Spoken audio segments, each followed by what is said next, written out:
Hey all.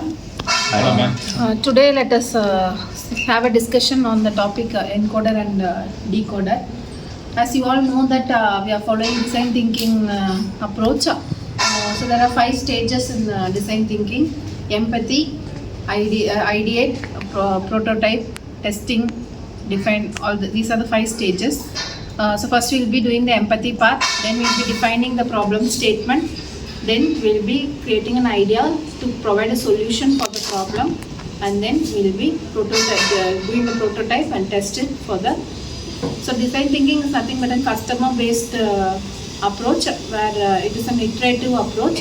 So we'll be collecting feedbacks from the customers, and based on the feedback we will be again reworking on the solutions and to provide optimal solutions to the customers in each and every aspect. Okay. So now we will see encoder and decoder in design thinking manner. Okay. So I'll give you few minutes for discussion. So you can discuss among yourselves and then we can share the points with each other.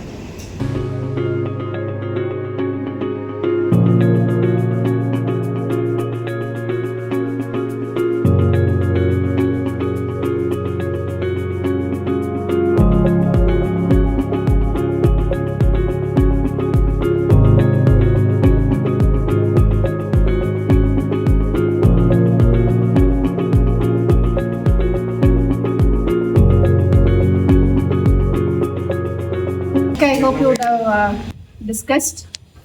So let us start to share the points. So who is going to tell about the empathy part? Ma'am, I am going to tell them. So, in this stage, the focus is to understanding the end users' needs and points related to encoder and decoder. For example, who are the users? The main users are network engineers, data communication experts, audio, video, signal processors, etc. So, the main challenges faced like issues in data collections, power efficiency, tendency, and complexity in communication systems. So the users are like they first we need to understand their basic needs. Like they are requesting so much about telling the to minimize the bandwidth and are improving the system fidelity. Let me explain about the define part. It clearly articulate about the insight problem based on the insights of the empathy space. The problem statement examples are the encoder and decoder of the system needs to improve the data transmission, efficiency of the data transmission, and then it should be error free, and especially in the noisy environment. And then it should be lightweight and more power efficient, and they have to meet the requirements which is given by the IoT applications. The third stage of the design thinking process is ideate. The ideate part works on the principle of by giving the need solutions according to the need of the problem.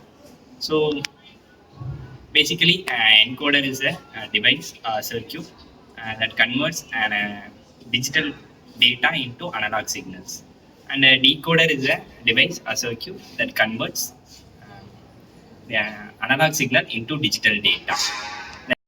The potential solutions for the problem statement are the first thing is compression techniques. By using Hoffman's decoding process for the lossless compression. And for lossy compressions like image and video transitions, using the algorithms like discrete cosine transform and wavelet based techniques. Then the second thing is error correction.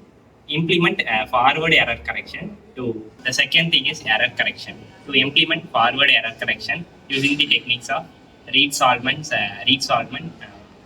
decoding to ensure robust decoding process.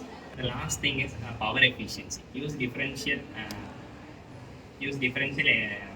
bit transitions, number of bit transitions to reduce the so it will reduce the power efficiency. Then use ARM processors and FGPAs for the low power mode IoT devices. Here I am tell about the prototype. Creating a working model of encoder and decoder. The steps can include software stimulations and hardware implementation. Use MATLAB for the signal processing algorithms, like implementation of the prototype circuit using hardware components such as microcontrollers, these chip for the testing. Implementation of the software-based encoder and decoder using Python and C in the real-time data for the encoding and decoding simulations. So I am going to tell about the testing. So we are going to take the prototype model and we are going to test among the users for feedbacks and iteration. So we are going to check the performance by evaluating many tests like latency test, error rates, and compression efficiency. And we are going to check whether the its compatibility with various data streams like audio, video, etc.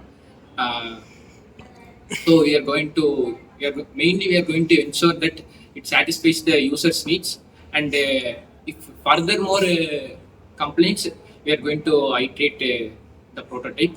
So for example, we can take auto encoder and decoder. Okay, thank you all for sharing your points. I would like to add one more point to this. So mainly encoder and decoder are needed in the transmitter and receiver side for security purposes, since we are transmitting many confidential data in the network. So every data has to be encoded into some other form. In the original form is converted into another form which a third person cannot be able to view or access the data. So we are encoding it in the transmitter side. We are transmitting the encoded data to the receiver. And in the receiver side, the intended receiver alone will be receiving the data and able to access the data. Other users cannot access the data.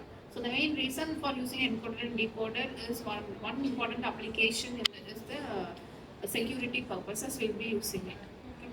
So thank you for sharing all your points. Thank you.